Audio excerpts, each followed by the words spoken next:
Dear students of class 10th, in this video we will discuss lesson number 7th of Geography. Name of the chapter is Lifelines of National Economy. In this video we will discuss at first waterways. In waterways, first type is inland waterways. The inland navigation in India is not important as most of the rivers are not suitable for navigational purposes. Only 14,500 kilometers of inland waterways are navigable. Out of it, only 3,700 kilometers are navigable by mechanized boat. Navigation is carried on in Ganga and Brahmaputra and in the lower reaches of Godavari and Krishna. The Buckingham Canal in Tamil Nadu and Andhra Pradesh and West Coast Canal of Kerala also provide navigation. The following inland waterways have been declared as national waterways. First one, that is the Ganga River stretched between Allahabad and Haldia. Its length is about 1620 kilometers. Second one, Brahmaputra River, length is about 891 kilometers, stretched between Sadia and Dhubri. The West Coast Canal, total length is about 168 kilometers, stretched between Kollam and Kottayam. The two other canals in Kerala, Udyog Mandal Canal 14 km and Champakara Canal 22 km. Other inland waterways include Godavari, Krishna, Sundarbans, Buckingham Canal, Brahmani, East-West Canal and Damodar Valley Corporation. India's bulk of trade is carried through coastal waterways. 95% of the country's trade, averaging 68% in volume, is transported by sea. Now let us discuss about the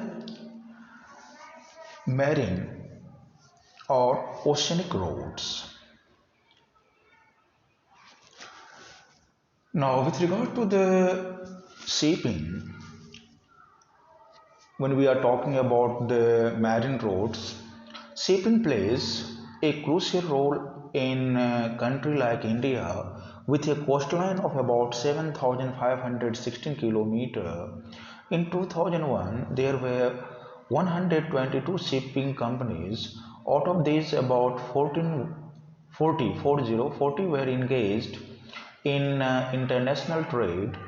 In 2001, net operative tonnage consisted of 546 ships with a gross registered tonnage of about 69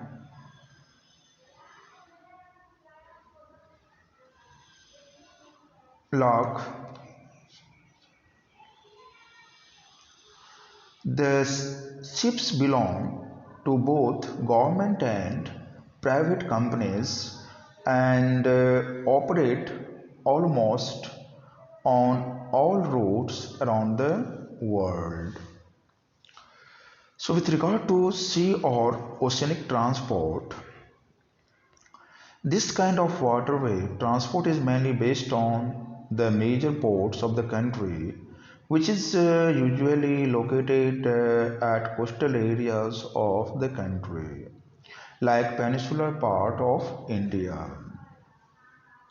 All the Indian ports open either in Bay of Bengal in the east or Arabian Sea in the west. There are 12 major ports, 25 intermediate ports, and 156 minor ports. A major port handles traffic of 10 lakh tons every year and is handled by a trust. The major ports handle 90% of India's foreign trade and about 15,000 cargo vessels. A minor port handles less than 10 lakh tons of traffic each year. 70% of the cargo is for overseas trades. For example, Mumbai is a major port while Pondicherry is a minor port. Now let us discuss about some of the important ports lying along the western and the eastern coast of our country. First, let us discuss about some of the important ports on the western coast. First one is Kandla Port. This port is located at the head of Run of Kutch. It is a new tidal port having natural and safe harbor, which is liable to replace Karachi. It connects vast and rich hinterlands of northwestern India as well as falls on the Suez Canal route. Then second one, Mumbai. Mumbai is the biggest port of India and occupies the central position on the west coast of India. It stands on an island which is connected with the mainland. It is the only natural deep water harbor of India. It is connected with Europe through Suez Canal. It has rich and productive hinterland of black cotton soil region. A hinterland is an area which serves as a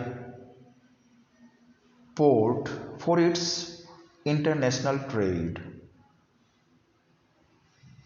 For example, Mumbai port is well connected with its hinterland in the states of Maharashtra, Madhya Pradesh, Rajasthan, Punjab and Haryana. It is known as the Gateway of India as well as Jawaharlal Nehru Port. Third one, a new port at Nhava Sheva near Mumbai has been developed. Next one, Marmago. This port lies on the west coast in Goa. It is deep natural harbor. Its hinterland includes Goa, Maharashtra and Karnataka. Next one, Cochin. It lies on the Malabar coast in Kerala. It is called the Queen of the Arabian Sea.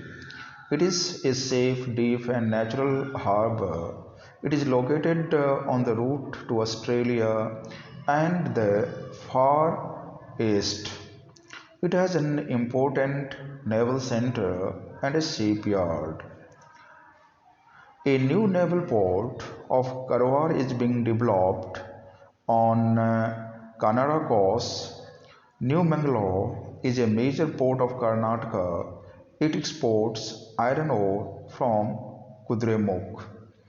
Now let us discuss about some of the ports lying on the east coast of our country. First one, Kolkata. It is an inland riverine port on the mouth of Hooghly, about 120 km inland. It is affected by tidal waves of the sea and requires regular dredging of river Hooghly. It has a rich hinterland of productive agricultural Ganga Brahmaputra delta and Chota Nagpur region rich in minerals. It is located on the route to Japan and USA. It is a tidal port. A new port of Haldia is being developed to share the burden of Kolkata. Haldia port was developed as an ancillary and subsidiary port to relieve the growing pressure on Kolkata port. Then Visakhapatnam. It is a new major port on the east coast of India. It lies midway between Kolkata and Chennai. It is a well protected natural harbour enclosed by hard rock of Dolphin Nose. It is connected with a mining region of iron ore, coal, and manganese. After that, Paradip.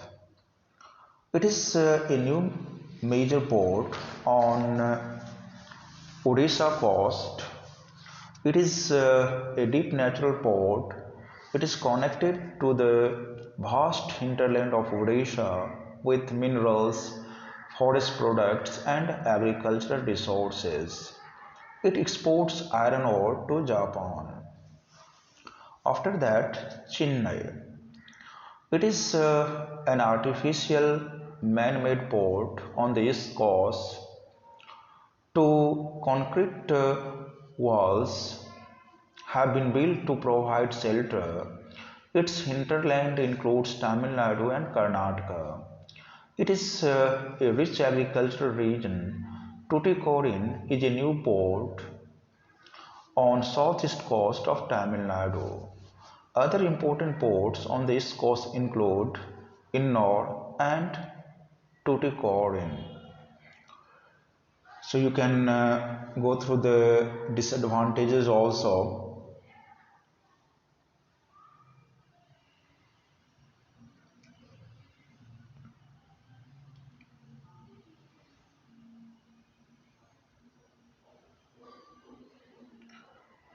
Major seaports.